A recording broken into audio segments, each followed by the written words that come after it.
चुनाव में नारों की जय घोष तो अक्सर आप सुनते रहे हैं, लेकिन इस बार गुजरात के चुनाव में होटिंग ही लगातार बढ़ती हुई चली जा रही है। आपको बता दें, AIMIM के मुखिया असदुद्दीन ओवैसी कल सूरत में थे, चुनावी भाषण दे रहे थे।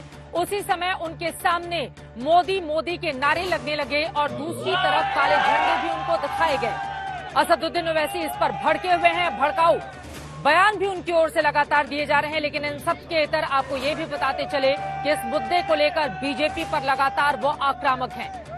इन सब के इतर आम आदमी पार्टी और कांग्रेस पार्टी ने भी अपनी पूरी ताकत झोंक कर रखी हुई है। लेकिन आपको बता दें, असदुद्दीन ओवैसी की ओर से EWS का मुद्दा भी उठाकर पिछड़ों दलितों को साधने की लगातार की जा रही है कोशिश, और इस मुद्दे पर बीजेपी को घेरने की कवायद उनकी ओर से लगातार जारी है। ओवैसी की ओर से बयान दिया गया, जिस पर बीजेपी की ओर से किया गया है पलटवार। बीजेपी ये कह रही है कि दरअसल असदुद्दीन ओवैसी अपने ही लोगों को बुलाकर खुद के खिलाफ नारे लगवाते हैं ताकि वो गुजरात चुनाव के दौरान चर्चा में बने रहें। अब दोनों के ही दावे में कितना दम है, ये सवाल महत्वपूर्ण हो जाता है। लेकिन गुजरात में जिस तरह की एंट्री मारकर असदुद्दीन ओवैसी ने एक तरफ नरोदा पाटिया मामले को लेकर वो लगातार आगे बढ़ने की कोशिश कर रहे हैं, तो वहीं दूसरी तरफ आपको ये भी बताते चले कि बिल्किस बानो के मुद्दे को उठाकर मुसलमानों का सबसे बड़ा हिमायती होने का वो दावा कर रहे हैं। असदुद्दीन ओवैसी किसकी वोट में लगाएंगे सेंध? क्या कांग्रेस पार्टी को करेंगे बड़ा नुकसान, या आम आदमी पार्टी को पहुंचाएंगे चोट, या फिर बीजेपी को लेकर जिस तरह से वो आक्रामक है उसकी मुश्किलें गुजरात चुनाव में बढ़ा देंगे, या फिर ओवैसी की ओर से जो दावा किया जा रहा है उस दावे का दम चुनावों के दौरान नहीं दिखेगा। कई ऐसे मुद्दे हैं जिसको लेकर आज सीधे इसी चुनावी राज्य गुजरात से दंगल में बड़ी चर्चा हम करने वाले हैं। लेकिन उसके पहले हमारी ये रिपोर्ट देखिए।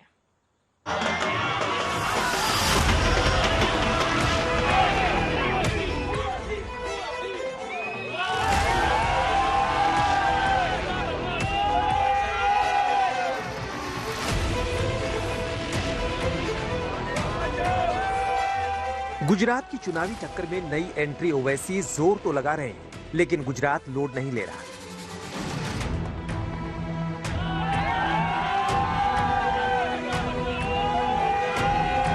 गुजरात के सूरत में असदुद्दीन ओवैसी एक लाइन बोलते थे, पीछे से हूटिंग शुरू हो जाती थी, काले झंडे लहराने लगते थे।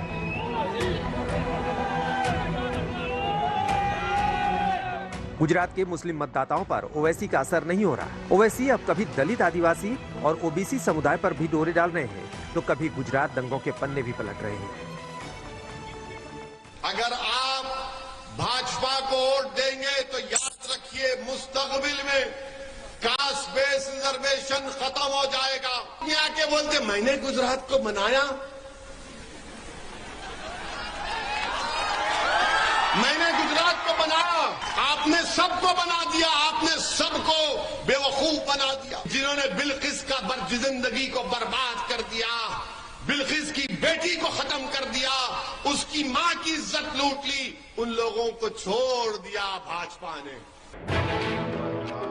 ओवैसी के लिए मुश्किल ये है कि शाम में जिस मैदान में असदुद्दीन ओवैसी चुनावी सभा करके लोगों को बीजेपी के खिलाफ वोट देने के लिए समझाते हैं, उसी मोहल्ले में सुबह लोग ओवैसी को खारिज करते दिख रहे हैं। पर हमारा विचारधारा मोहल्ले में तो ऐसा ही है कि कोई मान नहीं रहा है, लग नहीं रहा है कि ओवैसी साहब को इधर वोट दे पाएंगे। नहीं, हम लोग ओवैसी साहब से सहमत नहीं है। नहीं जीत पाएंगे, ऐसा तो लग रहा नहीं है। ओवैसी की सभाओं में मोदी मोदी के नारे क्यों लग रहे हैं, बीजेपी के स्टार प्रचारक केशव प्रसाद मौर्य कारण कुछ और बताते हैं। मोदी मोदी तो पूरा हिंदुस्तान बोलता है। अगर कोई आप चुनाव प्रचार करना चाहता करे, वो जनता अगर कुछ मोदी मोदी नारा लगा रही है, कोई राहुल राहुल नहीं कह रहा है, वैसी नहीं कह रहा है, तो इसका मतलब भाजपा में है पूरा गुजरात प्रदेश। इस समय पूरा हिंदुस्तान है भाजपा में, लेकिन गुजरात भी पूरी तरह से भाजपा में है।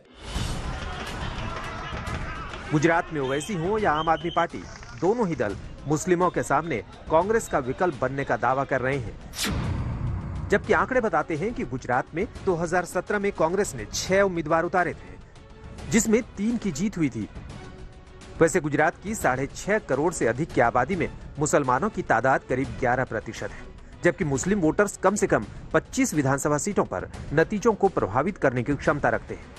ऐसे में ओवैसी की पार्टी ने 30 चुनिंदा सीटों पर चुनाव लड़ने का फैसला किया है।